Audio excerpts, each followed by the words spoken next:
പെണ്ണെന്നും പൊന്നാണ് അവൾ മിന്നലഴക്, അവൾ മിന്നുമഴക്.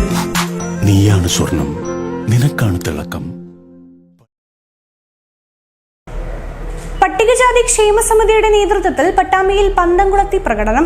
പോലീസിന്റെ ദളിത് വേട്ടയ്ക്കെതിരെയായിരുന്നു പ്രതിഷേധം സംഘടിപ്പിച്ചത്. ഭ്രാന്ത് പിടിച്ചു, സ്ത്രീകളെയും കുട്ടികളെയും ക്രൂരമായി മർദ്ദിച്ചു.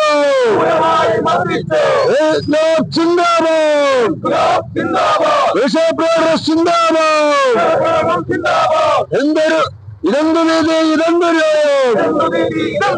മറുപടി പറയൂ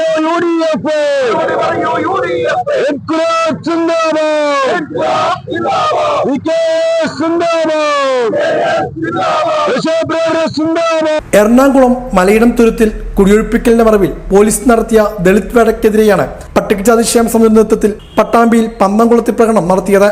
പട്ടികജാതി ക്ഷേമ സമിതി പട്ടാമ്പി ഏരിയ കമ്മിറ്റിയുടെ നേതൃത്വത്തിലായിരുന്നു പ്രതിഷേധം.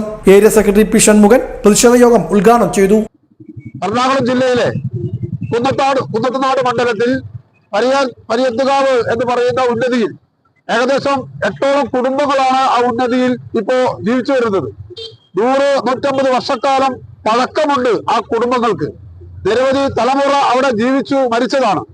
ആ മണ്ണിൽ നിന്നും ആ കുടുംബങ്ങളെ ഒഴിവാക്കുന്നതിന് വേണ്ടിയുള്ള ഒരു സ്വകാര്യ വ്യക്തിയുടെ ഹർജിയുടെ അടിസ്ഥാനത്തിൽ, അവിടുത്തെ മുനിസിപ്പൽ കോടതി ഇറക്കിയ ഒരു ഉത്തരവിന്റെ അടിസ്ഥാനത്തിൽ, അതിന്റെ മറവിൽ അവിടുത്തെ പോലീസ് വന്ന് 14 തവണ അവിടെ ഇതുപോലെ അന്വേഷണ സംഘവും കമ്മീഷനും പോലീസും വന്നിട്ടുണ്ട്. പക്ഷേ അന്നൊന്നും പോലീസിന്റെ യഥാർത്ഥ മുഖം പ്രകടിപ്പിക്കാൻ കഴിഞ്ഞിട്ടില്ല. കാരണം അന്ന് നമ്മുടെ സംസ്ഥാനം ഭരിക്കുന്നത് ഇടതുപക്ഷ ജനാധിപത്യ മുന്നണിയാണ്. കുന്നത്തുനാടിന്റെ പ്രിയങ്കരനായ MLA ശ്രീനിജനാണ്. അപ്പോ ഭരണം മാറി കേവലം 48 മണിക്കൂർ ആയപ്പോഴേക്ക് പോലീസിന്റെ തനി രൂപം നമ്മൾ കണ്ടു.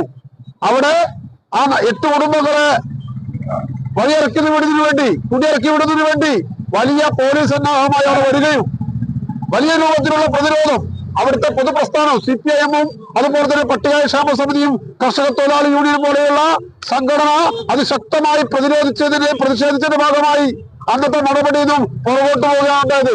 പക്ഷേ വലിയ പീഡനം, വലിയ അക്രമം ആ പാവപ്പെട്ട കുടുംബങ്ങൾക്ക് നേരെ ഉണ്ടായി. അവിടെ സ്ത്രീകളും കുട്ടികളും അടങ്ങുന്ന ആ 8ഓളം കുടുംബങ്ങളിലെ സ്ത്രീകളെയും കുട്ടികളെയും വലിയ രൂപത്തിലാണ് പോലീസ് ആക്രമിച്ചത്.